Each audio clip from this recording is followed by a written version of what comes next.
Yo, what is up, bros? We've got a new update to the nuclear war mod by Captain Striker. Somebody had mentioned it in the comments. I happened to see the comment. I was like, let me check it out. This is version 1.4. Came out, it looks like, the beginning of the month. Actually, I've missed the last two updates to it. Yeah, so anyways, boom, link in the description to Captain Striker's YouTube channel where you can find the download link in his videos. So this has a couple new missions. Was there one here? I think there was one in Proxy Wars, right? Yeah, okay, so we got one in Proxy Wars. Greek Civil War. Oh yeah, real quick. If you're looking for medals, which I'm sure you are, buy Tito. It's kind of like the Great Patriotic War mod where you buy Vatutin, except in this one, you buy Tito, which I completely agree with. Okay, so we got some commie-loving Greek units being helped out by Albanians and Yugoslavians. The next new mission is number 5, WTO World War III, Invasion of Turkey. Turkey poses us a danger for our motherland, and we must absolutely eliminate the American missiles and the forces which are present before the reinforcements arrive. Pay attention to the mountainous terrain. We can expect resistance from the enemy. 5 generals, 22 rounds for the 3-star. We are a small group of Soviets. Oh, it's not even all of Turkey. Weak. I was hoping it had all of Turkey. This is pretty small. That's what she said. The next 3 missions are NATO. We got Defense of the Fulda Gap. Our sector in Germany are under attack by Soviet forces. The U.S. military in Europe must do what it can to prevent the Soviets from continuing to advance in the Fulda Gap. We cannot risk the capture of our military airfields and the important city of Frankfurt. 8 generals. We gotta hold on to 3 spots. This is a little bit bigger. That's also what she said. I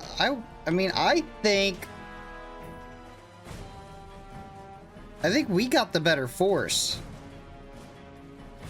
And 8 generals, this should not be a problem whatsoever. We then have Operation Sunrise Phase 1. We wiped out the Soviet Pacific Fleet, which allowed us to establish naval superiority over the Pacific. North Korea has just surrendered to the U.S. South Korean troops. The forces from there are about to attack Vladivostok. We have embarked at Sakhalin. Massive amphibious assaults have been employed in the Far East to capture and put pressure on strategic Soviet ports and cities.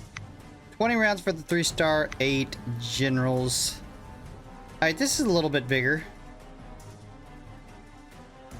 And there's the other mission is a phase 2 of this, which probably I would guess involves taking on the Chinese.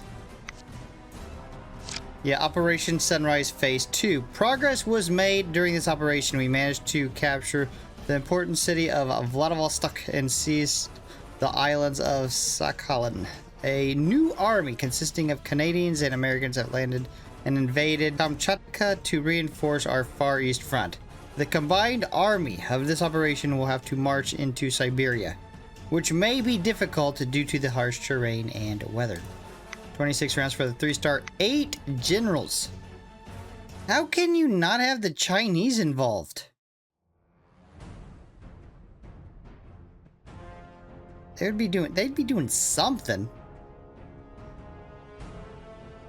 This is probably we got a few troops here and a few troops in the far north that you can't see. There you go. A distinct few. And then these few troops down here. Yeah, this is probably the best looking one I've seen so far. Next up, we have the 2 new conquests. We have Modern War 2003. We'll just grab, let's say, Germany. The date is 2003. The Cold War ended in 1991 with the victory of the West and the end of communism in Europe. The fall of the USSR left the United States to become the only indisputable power in the world. However, peace has not been achieved. Tensions are mounting, with China replacing the pillars of communism and a Russia which is rebuilding itself militarily. Several countries have refused this American domination, and unknown incidents led to a new war between these nations. You always gotta have an enemy, I guess. Damn! 84 generals? Yeah, it is what you would expect. The countries that you would expect. Oh, Mexico. That's probably, I would say unexpected. You would expect Cuba. I don't know if you'd expect Mexico. You know what I should do? I should do, well, let me look at the other map first before I say what I should do. I like this. This is a pretty good looking map.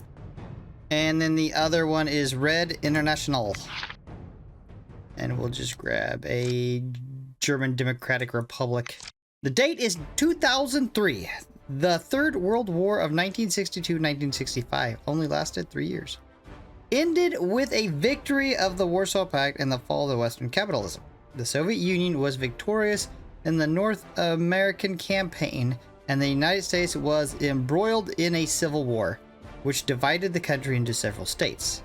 In Europe, the USSR could not cross the Pyrenees. A peace treaty was signed in Europe to end the war. With the fall of capitalism, communism has become the most dominant ideology in the world. However, the peace has not yet been completed. The communists now have a new enemy. They are not the last democracies on Earth. The enemies are themselves and their fellow communists.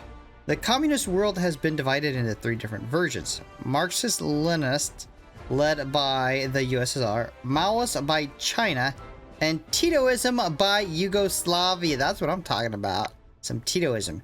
This international conflict grew and caused a war between them. In the Middle East, the United Arab Republics unified several Arab countries under its state.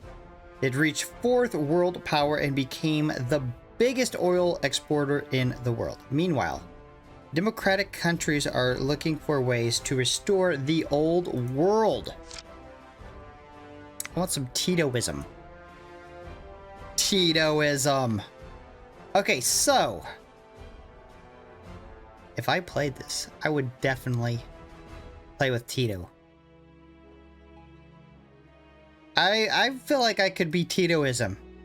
100%. Okay, so what I was thinking, because this is not a good map for that, is for this one,